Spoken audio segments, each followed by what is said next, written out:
Hi friends, ఈరోజు మనం fast processing of 3D printer గురించి తెలుసుకుందాం. ఈ పోస్ట్ ప్రాసెసింగ్ వచ్చేసరికి ఏంటంటే, ఇంతకుముందు మనం చెప్పుకున్నట్టుగానే ఒక ఆబ్జెక్ట్ తయారైపోయాక ఆ మ్యానుఫ్యాక్చర్డ్ ఆబ్జెక్ట్ని మిషన్లో నుంచి బయటికి తీసి దాన్ని క్లీన్ చేసేసుకొని తర్వాత ఏమన్నా డ్యామేజెస్ కానీ క్యావిటీస్ కానీ ఎనీ వ్యాక్యూమ్ హోల్స్ కానీ ఉంటే వాటన్నిటిని కూడా ఫిల్ చేస్తూ ఉంటాం.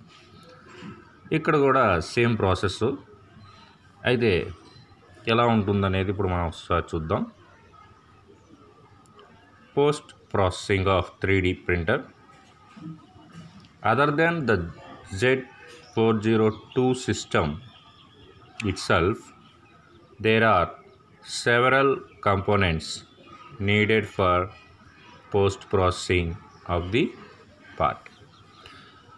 ఈ మ్యానుఫ్యాక్చర్డ్ పార్ట్ని మనం పోస్ట్ ప్రాసెసింగ్ చేయడం కోసం మనకి కొన్ని కాంపోనెంట్స్ అనేవి మనకు అవసరం అవుతూ ఉంటాయి. ఇక్కడ for a concept model the starch parts are generally infiltrated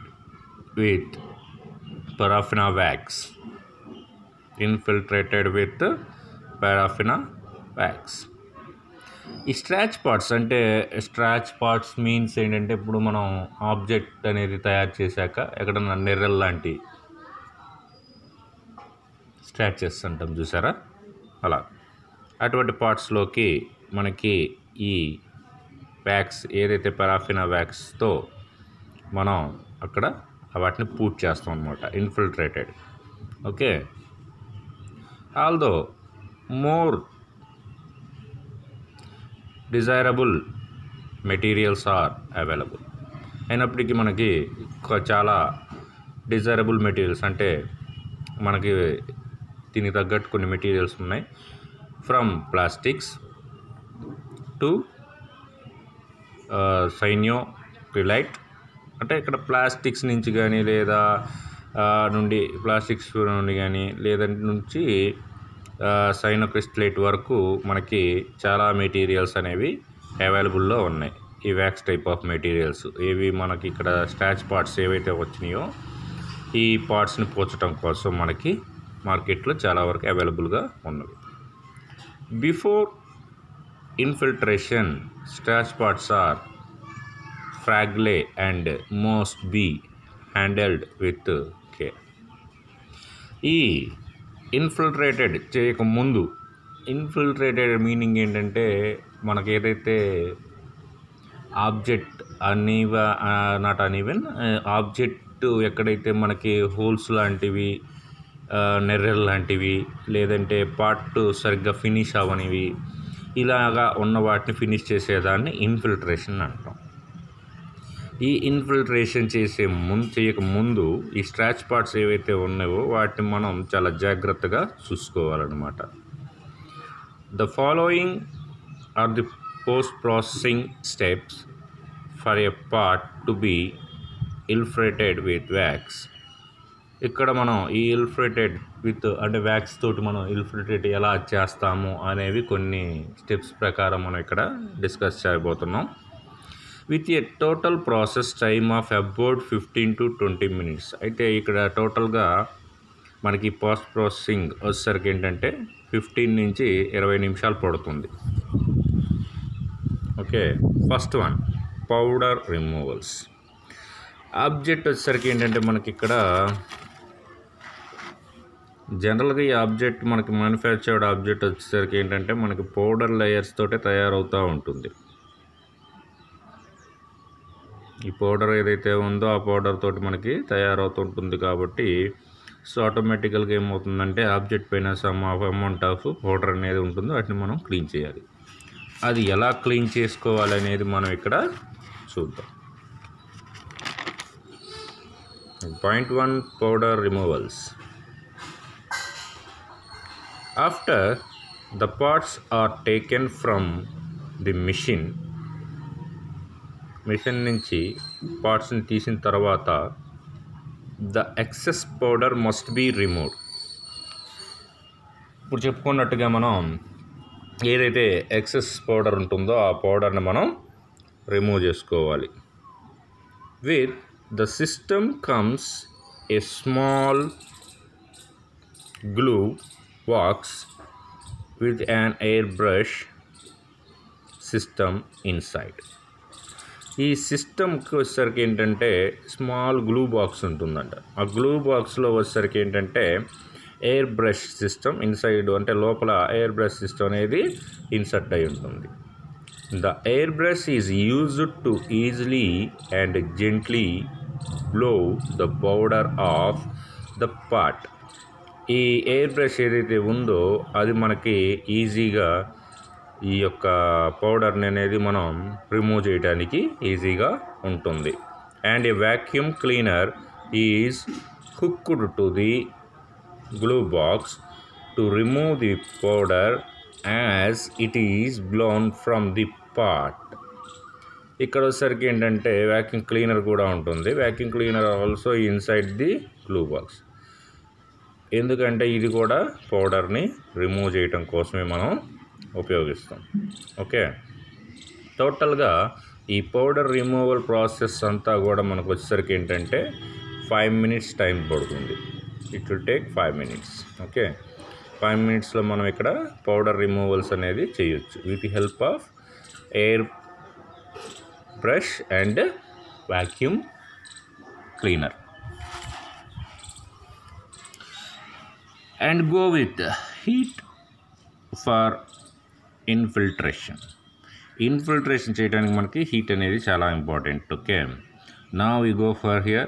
Once the powder is removed from the part surfaces, the part is placed in a small oven and heated to a temperature just above that of the infiltrant wax. ఇక పార్ట్ను మనం powder remove చేసిన తర్వాత part surfaces పైన మనం ఎప్పుడైతే powder మొత్తం remove చేసిన తర్వాత ఆ పార్ట్ను తీసుకొని ఒక స్మాల్ ఓవెన్ హీటింగ్ ఓవెన్లో పెట్టేసి హీట్ చేద్దాం. Okay, temperature above temperature. Okay, filtration wax కరిగేటంతగా మనం హీట్ చేయాలన్నమాట. ఓకే, అలా హీట్ చేసినప్పుడు ఏమవుతుందంటే ఆటోమేటిక్గా మనకి ఈ వ్యాక్స్ అనేది మెల్ట్ అవుతుంటుంది. ఓకే, వ్యాక్స్ మెల్ట్ అవుతూ ఉంటుంది కాబట్టి next ego to provide a wicking characteristic as opposed to coating. ఇక్కడ characteristic as opposed to coating అంటే ఇక్కడ మనం దీన్ని ప్రొవైడ్ చేయాలన్నమాట. ఓకే, ఈ కోటింగ్ అనేది the part temperature for paraffin infiltrant in approximately 200 degrees Fahrenheit. అంటే అప్రాక్సిమేట్లీ మనం 200 degree Fahrenheitలో ఈ పారాఫిన్ మెటీరియల్ని మనం టెంపరేచర్ని వచ్చేసరికి ఏంటంటే ఇన్ఫిల్ట్రేట్ చేయడానికి యూజ్ చేస్తాం అన్నమాట. సో ఈ ప్రాసెస్ మొత్తం కూడా మనకి అప్రాక్సిమేట్లీ 10 minutes పడుతుంది. ఓకే, అప్రాక్సిమేట్లీ మనకి ఇది హీట్ ఫర్ ఇన్ఫిల్ట్రేషన్ వచ్చేసరికి ఏంటంటే 10 minutes టైం తీసుకుంటుంది అనమాట. Next we go for infiltration. In infiltration immediately other the part is heated, it is dipped for a few seconds into a vat of molten wax, then removed and placed on a sheet to dry. After drying the part is complete. ఇక ఎప్పుడైతే మనకి temperature ఉండి హీట్గా ఉందనుకోండి, అప్పుడు దాన్ని వెంటనే మనం బయటకు తీసేసి ఇక ఏం చేయాలంటే మనం ఏదైతే ఈ వ్యాక్స్ అనుకుంటున్నామో ఇప్పుడు ఆ వ్యాక్స్ మొల్టెన్ వ్యాక్స్ ఏదైతే ఉందో ఆ మొల్టెన్ వ్యాక్స్ని ఇమ్మీడియట్లీగా మనకి ఎక్కడైతే ఖాళీ ప్లేస్లు ఉన్నాయో ఆ ఖాళీ ప్లేసుల్లో మనం డైరెక్ట్గా ఫిల్ చేసేయాలన్నమాట. ఇమ్మీడియట్లీగా ఫిల్ చేసేసి దాన్ని డ్రై చేసేసుకోవాలి. అలా డ్రై అయిపోయిన తర్వాత దాన్ని మనం కంప్లీట్ పార్ట్ అని అంటాం అనమాట. ఎందుకంటే ఇమ్మీడియట్లీగా మనం చేయలేదంటే మళ్ళీ ఏమవుతుందంటే ఆ మొల్టెన్ వ్యాక్స్ కూడా గట్టిపడుతుంది. మళ్ళీ మొల్టెన్ వ్యాక్స్ గట్టిపడిందంటే మళ్ళీ హీట్ ఓవెన్లో పెట్టేసి హీట్ చేసుకోవాల్సి వస్తుంది. ఓకే, అందుకని ఏం చేయాలంటే మనం ఇమ్మీడియట్లీగా ఈ మొల్టెన్ మెటల్ ఏదైతే మొల్టెన్ వ్యాక్స్ ఉందో, అంటే ఈ మొల్టెన్ అంటే కరిగిపోయిన మైనం, ఆ మైనాన్ని ఇమ్మీడియట్లీగా తీసేసి మనం పార్ట్ యొక్క స్క్రాచెస్ని మొత్తం కూడా ఫిల్ చేసేసేయాలి. ఫిల్ చేసిన తర్వాత దాన్ని డ్రై చేసుకోవాలి. అలా డ్రై చేసిన ఆబ్జెక్ట్ని మనం కంప్లీట్ అవుతుంది. సో ఈ ప్రాసెస్ అంతా కంప్లీట్ అవడానికి మనకి 5 minutes టైం పడుతుందన్నమాట. ఓకే, ఈ ప్రాసెస్ మొత్తం కంప్లీట్ అవడానికి మనకి 5 minutes టైం పడుతుంది. ఇది టోటల్గా మనకి post processing in 3-dimensional printing machine. Now we go for typical uses of Z402 parts. ఇక టిపికల్ యూజెస్ ఏమేమి ఉంటాయి అనేది ఒకసారి చూద్దాం. Okay, parts built with the Z402 system are directly intent for use as concept verification models in a design environment. ఇక్కడ ఏదైతే మనకి design చేసామో ఆ డిజైన్ ఎన్విరాన్మెంట్ అంటే ఇక్కడ మనకి ఏంటంటే concept verification system are directly intent for use as concept verification models. మనకి ఏదైతే డిజైన్ చేసామో ఆ డిజైన్ చేసిన ఆబ్జెక్ట్ని దాని యొక్క కాన్సెప్ట్ని ఫస్ట్ ఈ Z402 సిస్టమ్ వచ్చేసరికి ఏంటంటే దాన్ని ఫస్ట్ వెరిఫై చేసుకుంటుందన్నమాట. Okay, a type of design అది ఏంటి అనేది ఫస్ట్ వెరిఫై చేసుకుంటుంది. Next, the non toxic materials allow for the model to be safely handled in meetings or the office directly after fabrication.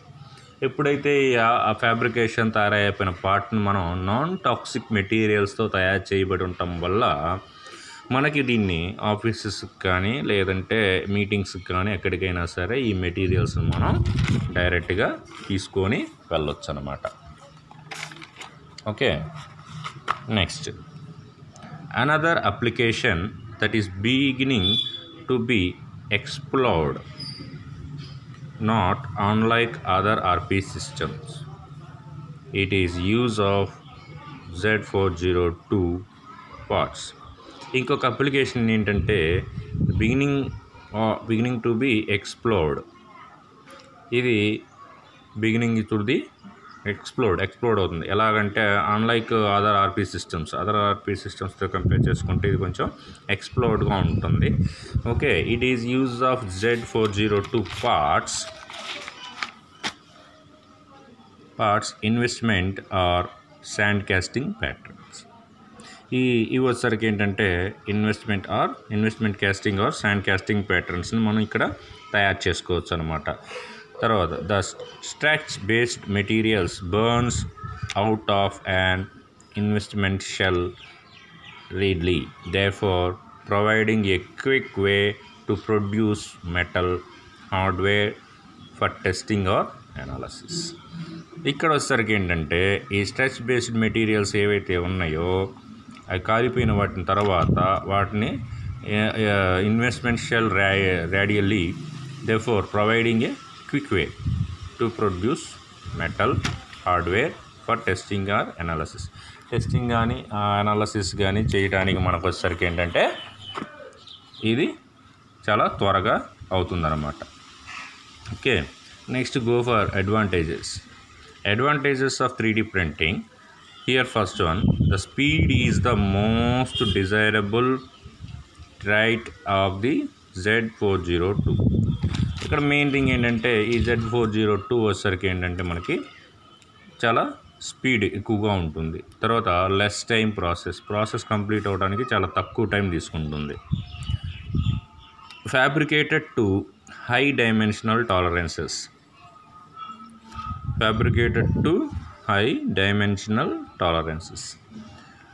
High టాలరెన్సెస్లో మనం దీన్ని fabricate చేసుకోవచ్చు. Maximum ఏంటంటే మనకు వచ్చేసరికి ఇక్కడ ±0.005 mm టాలరెన్స్ అనేది ఉంటుందన్నమాట, హై ఆర్ లో. ఇక్కడికి వచ్చేసరికి ఏంటంటే హై డైమెన్షనల్ టాలరెన్సెస్ కూడా మనం ఇక్కడ 3D ప్రింటర్ యూస్ చేసి బిల్డ్ చేసుకోవడానికి మనకు అవకాశం ఉంది. The building of complex assembly prototypes. ఇక్కడ వచ్చేసరికి ఏంటంటే మనం తయారు చేసే ఆబ్జెక్ట్స్ వచ్చేసరికి ఏంటంటే కాంప్లెక్స్ మెటీరియల్స్ అంటే కాంప్లెక్స్ అసెంబ్లీ ప్రోటోటైప్స్ అంటే ఒక ఆబ్జెక్ట్ ఇంకొక ఆబ్జెక్ట్ తోటి మనం కాకుండా డైరెక్ట్గా ఒక సింగులర్ ఆబ్జెక్ట్ లాగా మనకి కాంప్లెక్స్లా తయారవుతూ ఉంటుందన్నమాట. ఓకే, అంటే ఒకే complex but different type of ఇవి ఉంటాయి అన్నమాట, అంటే గదులు లాంటివి. ఆ టైప్ ఆఫ్ ప్రోటోటైప్స్ కూడా మనం దీంట్లో తయారు చేయొచ్చు. That is the main advantage of 3D printing. Now we go for disadvantages for 3D printing. Rough part surface. అయితే ఏంటంటే 3D ప్రింటింగ్లో మనం ఆబ్జెక్ట్ని మొత్తం ప్రింట్ చేసిన తర్వాత ప్రోడక్ట్ అనేది బయటికి తీసినప్పుడు ఆ పార్ట్ యొక్క సర్ఫేస్ వచ్చేసరికి ఏంటంటే స్మూత్గా ఉండదు. ఎందుకంటే లేయర్ బై లేయర్ అడ్హీజివ్నెస్ ప్రాసెస్ కాబట్టి ఒక లేయర్ పైన ఇంకొకటి అతుక్కోవటం వల్ల మనకి ఈ ప్రాసెస్ వచ్చేసరికి ఏంటంటే నీట్నెస్ అనేది ఉండదు. ఓకే, అంటే సర్ఫేస్ వచ్చేసరికి స్మూత్ ఉండదు, రఫ్ లాగా ఉంటుంది. Next cleanliness problems faced. అలాగే ఈ పోస్ట్ ప్రాసెసింగ్ ఇప్పుడు చెప్పుకున్నాం కదా, దాంట్లో వచ్చేసరికి ఏంటంటే చాలా రకాల స్టెప్స్ ఉన్నాయి. ఓకే, ఆ స్టెప్స్ అన్నీ మనకి ఏంటంటే కొంచెం ప్రాబ్లమాటిక్గా ఉంటుంది compare to other RP systems. మనకు వచ్చేసరికి ఏంటంటే క్లీనింగ్ ప్రాసెస్ వచ్చేసరికి కొంచెం డిఫికల్ట్గా ఉంటుంది. Inkjet cartridges must be replaced quite frequently. ఇక్కడ వచ్చేసరికి ఏంటంటే ఈ జెట్ ఏదైతే ఉందో ఇంక్ జెట్, ఆ ఇంక్ జెట్ని మనం ఫ్రీక్వెంట్లీగా మారుస్తూ ఉండాలి. ఓకేనా, ఎందుకంటే మనకి మెటీరియల్ తయారయ్యే దాకా అవి మార్చుకుంటూ ఉండాలి. అలా మార్చకపోతే ఏమవుతుందంటే మెటీరియల్ తయారవటం ప్రింట్ అవటం పాసిబుల్ అవ్వదు. కాబట్టి మనకి ఇంక్ జెట్ అనేది మార్చుకుంటూ ఉండాలి. So these all are advantages and disadvantages of 3D printing. Okay, దీంతో మనకి 3వ యూనిట్ కంప్లీట్ అయిపోయింది. So next we go with the 4th unit, rapid tooling, in next class. Okay, thank you.